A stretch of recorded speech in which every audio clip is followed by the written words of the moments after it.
Alright, we are here breaking down UFC 205, Alvarez versus McGregor. I am not in beautiful sunny Florida. I'm on vacation up north right now, and that's why this is late. Just on vacation, haven't had much time, but let's get into these fights, man.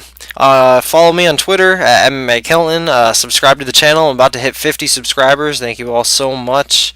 But, comment, tell me who you're betting on. But here we go, man. UFC 205. Obviously, probably the best card of all time. I mean, I don't see much argument against anything else. It's clearly the best, capped off with probably the best fight of all time.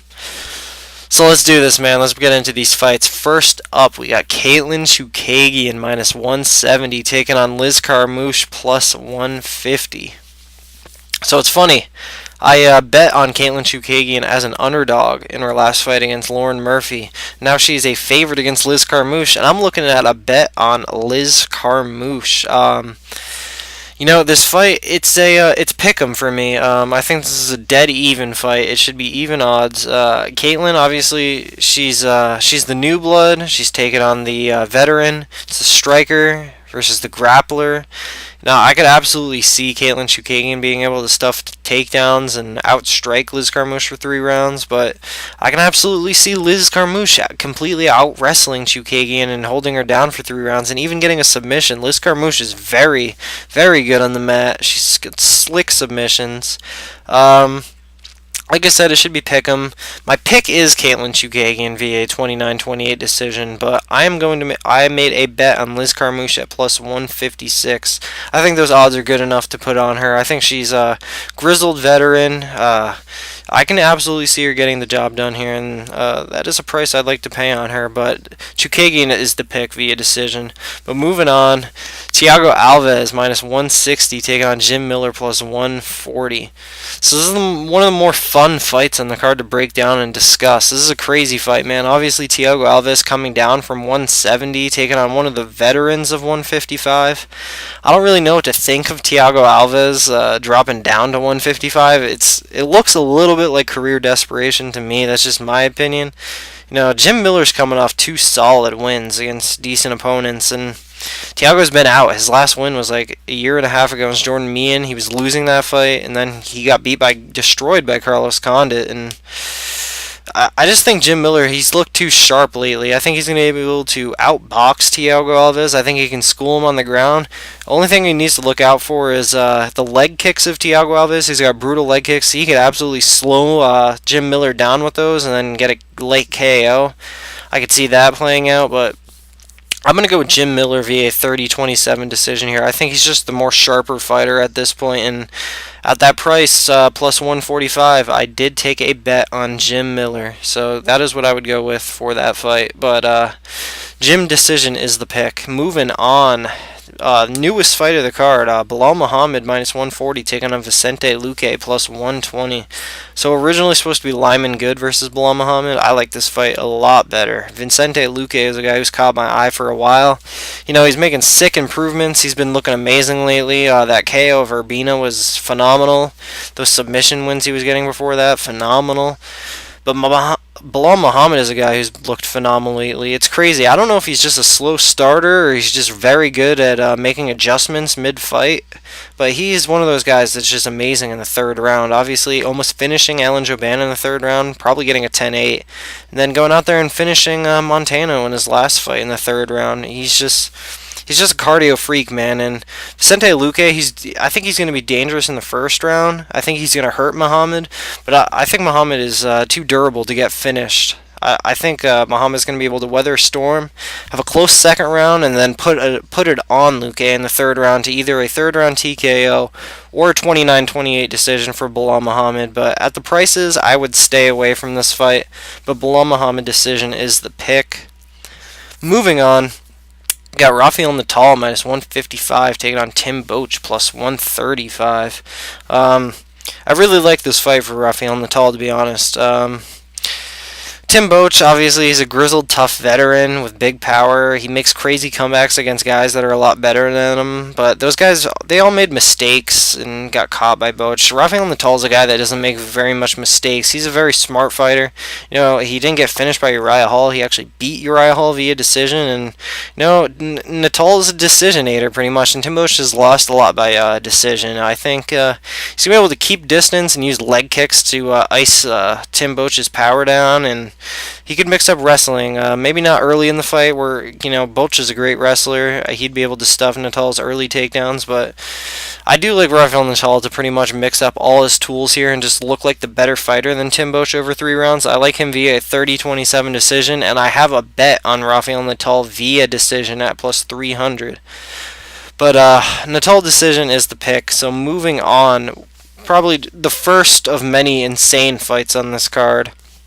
Khabib Nurmagomedov minus 290 taking on Michael Johnson plus 245.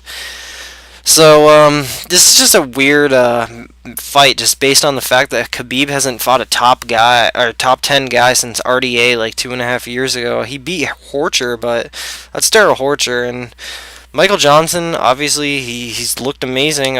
He just knocked out Dustin Poirier in the first round. He looks super fast, super powerful, explosive, and the thing is, Michael Johnson, his wrestling defense has never been that great. He got taken down like 5 or 6 times against Reza Madadi, and Khabib is just a whole nother animal than Reza Madadi. I just think Khabib's going to be able to take Michael Johnson down, and I don't see Michael Johnson getting back up. Now, I don't see Khabib finishing Johnson on the ground, but man, on the feet it gets interesting. I think Khabib is going to be able, or I think Khabib's going to get pieced up by Michael Johnson on the feet as long as it stays there. It's tough, but at the prices they are now, I don't think it's enough on Michael Johnson to make a bet. And just knowing that Michael Johnson has that power and such a big striking advantage, minus 290 isn't worth it for Khabib. So Khabib is the pick via 30-27 decision, but I would not recommend betting on this fight. So moving on, we got Frankie Edgar minus 340 taking on Jeremy Stephens plus 280. I think this is a very good matchup for Frankie Edgar here. You know, what he did to Cub Swanson a couple of years ago was just mind-blowing to me, how he could just hold him down 5 rounds like that. And this is a 3-rounder. Jeremy Stephens got taken down and held down by Charles Oliveira. Frankie Edgar is just a savage. When he has that game plan to go out there and take dudes down and just be the tougher guy, he wins almost every single time. And Jeremy Stephens, you know, he's an older fighter too. It's not like he has some youth advantage against Frankie Edgar. He's got big power, but the thing is, Frankie Edgar's chin is known to be absolutely legendary. So chance he gets knocked out here is very low. I like Frankie Edgar via 30-27 decision here, and I do have Frankie in a parlay that I will talk about at the end, but I think Frankie's a very solid pick here. So moving on, Miesha Tate minus 170 taking on Raquel Pennington plus 150. So this is a fun matchup. I think it'll be a fun fight, but I'm not convinced that Raquel Pennington is even close to Miesha Tate's level. I love Miesha Tate here. I think you know, Raquel, she doesn't have the ability to do to Miesha Tate what like Nunes and Rousey and Zingano did to her. Raquel Pennington, you know, everyone talks about her boxing. She does like to box, but her boxing's not that great. You know, she had a dead-even fight with Boetsch Correia. You know, Boetsch Correia is not a very good boxer. I think Miesha Tate could beat Raquel Pennington anywhere in this fight, but I think she's going to use her wrestling, and I think that's going to be good for her. I mean, Raquel Pennington pulls off these crazy submissions against Ashley Evans Smith, like the Bulldog choke, but I think Miesha's too sharp to fall into any crap like that, so I do like Miesha Tate to pretty much outclass Raquel Pennington here via 30-27 decision, just mixing up all her tools, mostly utilizing takedowns. So I do like Miesha Tate, and I do have a 2-unit bet on her at minus 170. So moving on, got Donald Cerrone minus 155 taking on Kelvin Gastelum plus 135. I love this matchup. Obviously, I would have preferred Robbie Lawler versus Cowboy, but I think we can learn a lot from this fight too. Kelvin Gastelum is looking super sharp. He's finally putting it all together, actually making weight, looking really good in fights. Even when he was at his worst, he split decision Tyron Woodley, and Tyron Woodley's the champ. Gastelum's really the first elite 170-pounder that Cowboy's fighting. Rick Story, you can say he's a great fighter, but he's not elite. I think Kelvin Gastelum's elite. The Johnny Hendricks he beat, I don't think Johnny Hendricks was shot at all. I think that was still a good Johnny Hendricks. It was just a really, really good Kelvin Gastelum. And Cowboy, he's got the striking advantage over Gastelum. Things to get interesting here. He usually likes to start off all his fights at 170 with a takedown just to get guys thinking, and then he pretty much strikes him up on the feet. I don't think he could take down Kelvin Gastelum. I think Kelvin Gastelum is going to take Cowboy down, and I don't think he can finish Cowboy, but I like him to just be the better fighter than Cowboy over 3 rounds. I'm going to go with Kelvin Gastelum via a 29-28 decision, and I do like a bet on Kelvin Gastelum. I have him at plus 145. He is at plus 135 right now, and I still think that I still think that line is worth taking, but Kelvin Gastelum is the pick, and I do like a bet for him. But moving on, the last non-title fight of this card, Chris Weidman minus 175 taking on Yoel Romero plus 155. So this is a crazy fight. Both these guys, their last fight was actually on the same card as each other. Yoel Romero, he won over Jacare Souza, but it was a pretty disappointing fight, disappointing performance. Most people thought Jacare won. Chris Weidman, he was beating Luque Rockhold, but he kind of threw the fight away with that stupid kick, but it is what it is. Both these guys are coming back, trying to get that title shot. The winner of this is most likely going to get the title shot now that Jacare and Rockhold is canceled. But the way this fight plays out, I think the wrestling is going to cancel each other out, and I think this is going to be a striking match. I think Chris Weidman is the sharper boxer, but Yoel Romero, he's got huge power, and he's super explosive. I think he can hit Weidman at least once with a huge shot. It's just whether or not Weidman can survive. If Weidman survives, I like him to outlast Yoel and win a decision. Other than that, I see a Yoel Romero KO. If Weidman can't take that shot, he's going out. He's Yoel Romero, he's gonna get that title shot. I think Yoel Romero is a savage, man. I don't think he was dirty. I mean, maybe, you never know. He only got the 6 months. He was obviously on something, but he still looks like a savage. He still looks the exact same. I'm gonna go with Chris Weidman via decision here, but it would not surprise me even in the smallest amount if Yoel Romero got a KO. So, moving on, the first title fight of the night. Strawweight title, Joanna Jędrzejczyk minus 410 taking on Karolina Kowalkiewicz plus 330. So, fun matchup here between 2 Polish women, 2 strikers, 2 undefeated women. Karolina, obviously, she's probably the best striker Joanna has fought in the UFC, but I think Joanna is still even levels beyond Karolina's striking. Claudia Gadelha was really the perfect girl to beat Joanna, and she couldn't do it. You need to start fast against Joanna and put things in your pace and come out strong. Claudia went out and threw bombs to hit Joanna, and she grinded her down on the ground. But Karolina's not going to be trying to do that. She doesn't have the power. She doesn't have the wrestling. She's going to be able to try. She's going to be trying to strike with Joanna, and that is not going to be good for her. Joanna is way sharper than her. I think Joanna is going to be able to put a beating on her and finish her sometime in the middle of the fight. I would say 3rd round. Another thing to consider here, they've already fought each other. It was at amateur level, but Joanna submitted her, and it's funny, I'm going to go out with a crazy prediction here and say Joanna Jędrzejczyk via 3rd round submission to repeat this history of the submission. But I just don't think, I think Karolina is going to be able to put up a good fight, maybe in the 1st round, but Joanna's just going to wear her down and just be the better fighter over a few rounds and get that finish. But, and I do recommend a bet on Joanna in a parlay, even at that price. I think she's a very good, safe pick there.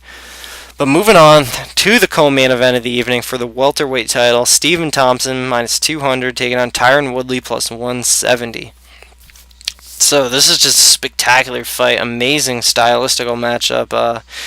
Just really, this fight is really just as good as the main event stylistically. Obviously, the main event has a lot more behind it, all the trash talk. Obviously, it's a McGregor fight, but this fight is just really pretty much as good. I think people are sleeping on Tyron Woodley, though.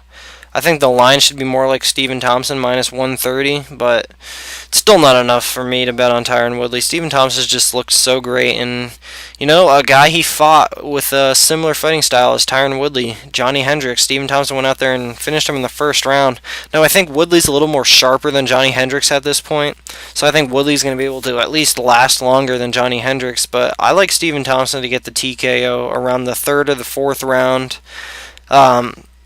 I don't think Woodley's going to be able to out-wrestle Stephen Thompson for at least 3 rounds, maybe 1 round, but his real chance here is the KO.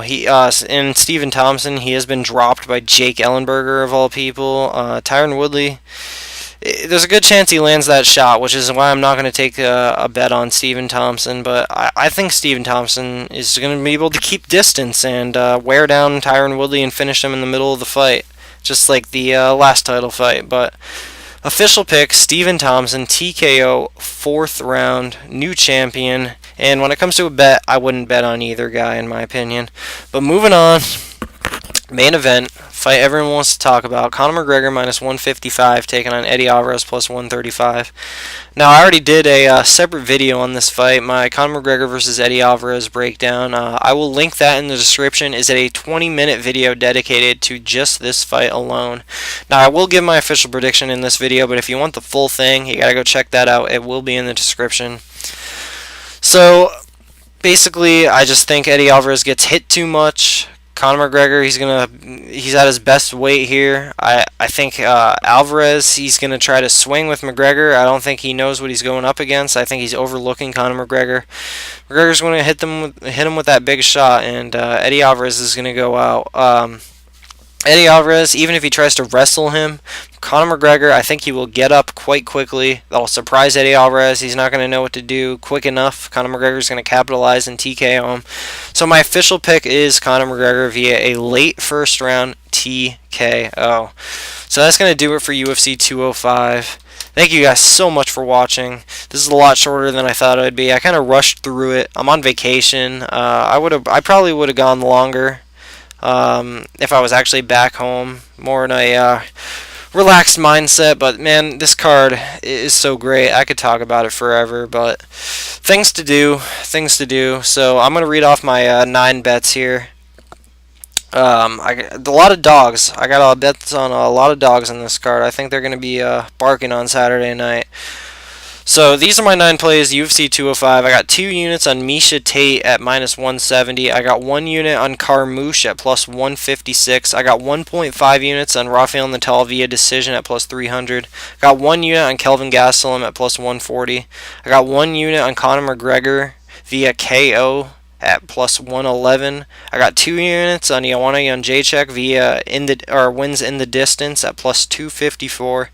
I got 1 unit on Jim Miller victory at plus 145, and I got 2 parlays. I got Joanna and Frankie, 3 units to win 2.1, and then I got 2.5 units on a parlay of McGregor Alvarez won't start round 5, and Cowboy Gastelum starts round 2 to win 2 units. So that's going to do it, guys. Thank you so much for watching. Please retweet my tweet of this video. Hit me up on Twitter, MMAKelton. Subscribe. Comment on the video. Tell me who you're betting on. Let's get a discussion going on in here. This is the biggest card of all time. But that's going to do it for me, guys. Thank you for watching. I'm going to get out of here. Enjoy the fights.